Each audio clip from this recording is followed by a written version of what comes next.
నా previous video comment సెక్షన్లో చాలా మంది రిక్వెస్ట్ చేసిన టాపిక్ సబ్స్క్రైబర్స్ రావట్లేదు అని. సో ఈరోజు వీడియోలో మనం అసలు సబ్స్క్రైబర్స్ ఎందుకు రావట్లేదు, రావాలంటే ఏం చేయాలి, అండ్ ఎలాంటి వీడియో టాపిక్ సెలెక్ట్ చేసుకోవాలి, అందరూ చేసే కామన్ మిస్టేక్స్ ఏంటి అని వీటన్నిటి గురించి డీటెయిల్గా విత్ ఎగ్జాంపుల్స్తో మాట్లాడుకుందాం. ఓకే, అస్సలు లేట్ చేయకుండా వీడియోలోకి వెళ్ళిపోదాం. సబ్స్క్రైబర్స్ ఎందుకు రావట్లేదు అనే దానికన్నా అసలు సబ్స్క్రైబర్స్ ఎందుకు రావాలి అనే దాని గురించి మాట్లాడుకుందాం. అర్థం కాలేదా? ఒక చిన్న ఎక్సర్సైజ్ చేద్దాం. ఏంటి అంటే, మీరు రీసెంట్గా సబ్స్క్రైబ్ చేసుకున్న ఒక 3 ఛానల్స్ గుర్తు తెచ్చుకోండి. ఆ 3 ఛానల్స్లో మీకు ఏం నచ్చి సబ్స్క్రైబ్ చేసుకున్నారు? వాళ్ళు చెప్పే మాటలు స్టైలా, లేదంటే వాళ్ళ ఎడిటింగ్ స్టైలా, లేదంటే వాళ్ళ కంటెంట్ ఇన్ఫర్మేషనా? ఏం నచ్చింది, ఏం నచ్చి సబ్స్క్రైబ్ చేసుకున్నారు? ఇప్పుడు మీ ఛానల్కి వచ్చి వీడియోస్ అన్నీ చెక్ చేయండి. మీ ఛానల్లో వీడియోస్ కాబట్టి మీకు ఎలా అయినా నచ్చుతాయి. కానీ మీరు వీడియోస్ అప్లోడ్ చేసేటప్పుడే మీరు జనాలు దీనికోసం సబ్స్క్రైబ్ చేసుకోవాలి నా ఛానల్ని అని చెప్పేసి అనుకుంటారు కదా. ఆ దీనికోసం అంటే అది యూస్ఫుల్ ఇన్ఫర్మేషనా, లేదంటే ఎంటర్టైన్మెంటా, అది ఇంకేదైనా కావచ్చు.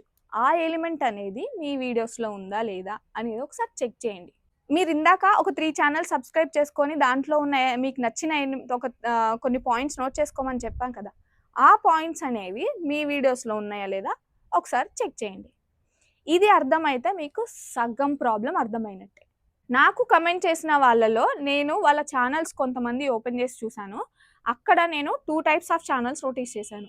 ఒక టైప్ ఆఫ్ ఛానల్ ఏంటి అంటే, ఎవరిదో ఆడియో దానికి వీళ్ళు ఒక చిన్న టెక్స్ట్ యాడ్ చేసి పెడుతున్నారు, లేదా ఎవరో చేసిన వీడియోస్ డౌన్లోడ్ చేసి వీళ్ళ ఛానల్లో అప్లోడ్ చేస్తున్నారు.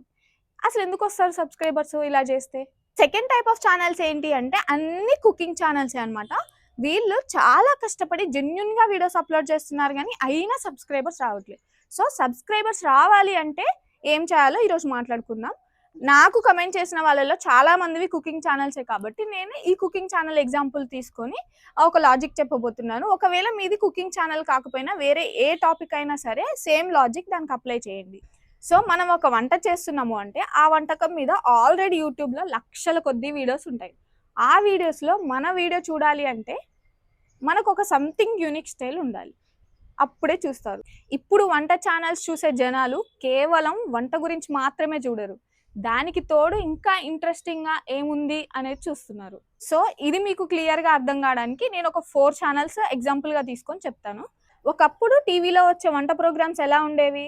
వాళ్ళు ఎలా స్టార్ట్ చేస్తారంటే, ఫస్ట్ కావాల్సిన పదార్థాలు, తర్వాత చేసే విధానం గురించి చూపించేవాళ్ళు.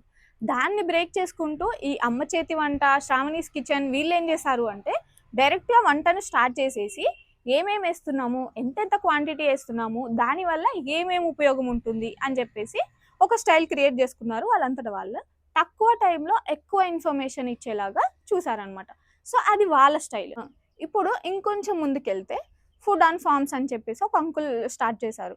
ఆ అంకుల్ ఎలా అంటే, తను వాళ్ళ పొలాన్ని చూపించుకుంటూ అక్కడ కాసే తాజా కూరగాయలు, ఆకులు తీసుకొచ్చి అవి వాటితో వంట చేస్తూ తన పర్సనల్ స్టోరీని చెప్పుకుంటూ తన స్టైల్లో ఒక స్టైల్ క్రియేట్ చేసుకొని చెప్పారనమాట. అది ఆయన స్టైల్. ఇంకా కొంచెం ముందుకెళ్తే వెంకీ సంజు వ్లాగ్స్ అని. ఇతను ఏంటి అంటే, ఇతను చేసే వంట ప్రొసీజర్ గురించి ఏం మాట్లాడు, వెరైటీ కళ్ళద్దాలు పెట్టుకొని డిఫరెంట్ వాయిస్తో ఎంటర్టైనింగ్ స్టోరీస్ చెప్పుకుంటూ ఇతను వీడియోస్ చేస్తాడు. సో అది అతని స్టైల్ అనమాట. దాని తర్వాత ఇప్పుడు రీసెంట్గా వైరల్ అయిన వాళ్ళు ఈ రాగ్లేక అనేవాళ్ళు. వీళ్ళేంటి, ఒక మంచి లైటింగ్తో, ఒక మంచి స్టోరీతో వాళ్ళ ఫ్యామిలీని అంతా ఇంక్లూడ్ చేసేసి వాళ్ళు ఒక సినిమాటిక్గా తీయడం అనేది వీళ్ళ స్టైల్. సో వీళ్ళు ఇలా ఫేమస్ అయ్యారు. వీళ్ళందరినీ చూస్తే వీళ్ళు చేసే వంటలన్నీ అవే వంటలు, కానీ ప్రజెంట్ చేసే స్టైల్ మాత్రం డిఫరెంట్. సో మనం చేసే వీడియోస్ డిఫరెంట్గా ప్రజెంట్ చేసినప్పుడే మన వీడియోస్కి సబ్స్క్రైబ్ చేసుకుంటారు. సో మీలో కూడా ఏదో ఒక యూనిక్ స్టైల్ దాగే ఉంటుంది, అది ఐడెంటిఫై చేసి డిఫరెంట్గా చేయడానికి ట్రై చేయండి. మళ్ళీ చెప్తున్నా, గుర్తుపెట్టుకోండి, ఇప్పుడు వంట ఛానల్స్ చూసేవాళ్ళు కేవలం వంట గురించి మాత్రమే చూడరు. ఇప్పుడు మీరు ఎలాంటి వీడియో టాపిక్ సెలెక్ట్ చేసుకోవాలి అనే దాని మీద నేను కొన్ని టిప్స్ ఇస్తాను. అవేంటి అంటే, జనరల్గా అన్ని వంటలు కాకుండా మీరు పర్టికులర్గా ఒక టాపిక్ సెలెక్ట్ చేసుకొని దాని మీద ఒక సిరీస్ చేయండి. ఫర్ ఎగ్జాంపుల్, మీ కిడ్స్ ఉన్నారు అనుకోండి, కిడ్స్కి న్యూట్రిషియస్ ఫుడ్, హెల్తీ ఫుడ్ కావాలి కాబట్టి వాళ్ళకి ఎలాంటి టైప్ ఆఫ్ ఫుడ్ పెట్టచ్చు, లేదా స్కూల్కి వెళ్ళే పిల్లలు ఉంటారు వాళ్ళకి హర్రీబరీగా ఉంటుంది కాబట్టి 5 మినిట్స్లో బ్రేక్ఫాస్ట్, లంచ్ ఇలాంటివి ఎలా చేసుకోవాలి అనేది ఒక సిరీస్ లాగా చేయండి. ఇంకొంతమంది బ్యాచిలర్స్ ఉంటారు, వాళ్ళ రూమ్స్లో ఓన్లీ కొన్ని ఇంగ్రీడియంట్స్ ఉంటాయి. సో ఇలాంటి కొన్ని ఇంగ్రీడియంట్స్తో ఇంకా ఎలా చేయొచ్చు అనేది ఒక సిరీస్ లాగా చేయండి.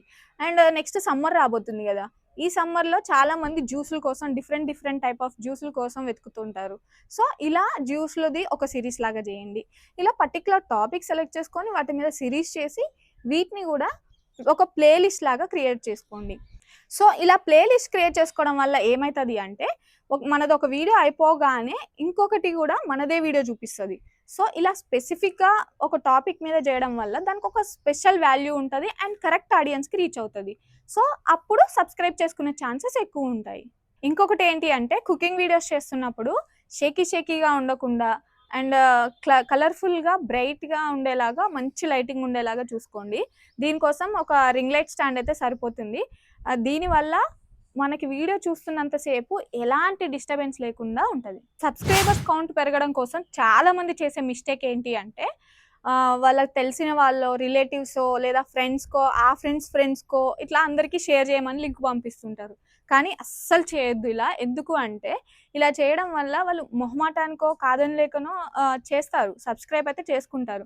కానీ సబ్స్క్రైబ్ చేసుకున్నాక మనం పెట్టిన వీడియోస్ వాళ్ళకి చూపించినప్పుడు వాళ్ళకి అది ఇంట్రెస్టింగ్ టాపిక్ కాకుండా వాళ్ళు అది క్లిక్ చేయకపోతే అప్పుడు యూట్యూబ్ అనేది సబ్స్క్రైబర్సే మన వీడియోస్ చూడనప్పుడు ఇంకెవరిగా ఎందుకు చూస్తారు అని చెప్పేసి వాళ్ళకి చూపించడమే ఆపేస్తుంది. సో దానివల్ల వ్యూస్ రావడమే అయిపోతాయి, దానివల్ల సబ్స్క్రైబర్స్ రావడం కూడా అయిపోతుంది. సో ఇలాంటి మిస్టేక్ అస్సలు చేయొద్దు. మన వీడియో కంటెంట్ నచ్చితే మనం సబ్స్క్రైబ్ చేసుకోమని చెప్పాల్సిన అవసరం కూడా లేదు, ఆటోమేటిక్గా వాళ్ళే సబ్స్క్రైబ్ చేసేసుకుంటారు.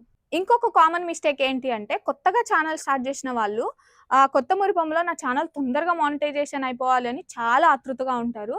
ఇలాంటి టైంలో మనకి కొంతమంది రీచ్ అవుట్ అవుతారు, మేము తొందరగా మానిటైజేషన్ చేపిస్తాం, 4000 వాచ్ అవర్స్ తెప్పిస్తాం, 1000 సబ్స్క్రైబర్స్ తెప్పిస్తాం అని చెప్పేసి ఇలా మనల్ని మ్యానిపులేట్ చేయడానికి వస్తారు. వీళ్ళని అస్సలు నమ్మొద్దు. ఇలాంటి వాటి జోలికి అస్సలు పోవద్దు. ఎందుకు అంటే దేశం అంటే మట్టి కాదోయ్, దేశం అంటే మనుషులోయ్ అన్నారు. అలానే సబ్స్క్రైబర్స్ అంటే నెంబర్స్ కాదు, సబ్స్క్రైబర్స్ అంటే మనల్ని నమ్ముకొని వచ్చిన జెన్యూన్ జనాలు. సో మన కంటెంట్ చూసి ఎవరైతే జెన్యూన్గా సబ్స్క్రైబ్ చేసుకొని వస్తారో వాళ్ళే అసలైన సబ్స్క్రైబర్స్. వీళ్ళు చాలు మనకి, వీళ్ళ వల్లనే మనం గ్రో అవుతాం. సో మీకు ఈ వీడియో హెల్ప్ అయిందని అనుకుంటున్నాను. ఇంకా మీకు ఏమైనా డౌట్స్ ఉంటే కమెంట్ చేయండి. అలానే ఇంకా వేరే ఏమైనా టాపిక్ మీద కూడా మీకు ఏమైనా డౌట్స్ ఉంటే కామెంట్ చేయండి. ఏ టాపిక్ మీద అయితే ఎక్కువ కామెంట్స్ ఉంటాయో నెక్స్ట్ నేను అదే టాపిక్ తీసుకొని వీడియో చేస్తాను. అండ్ ఈ వీడియో నచ్చితే లైక్ చేయండి. బాయ్.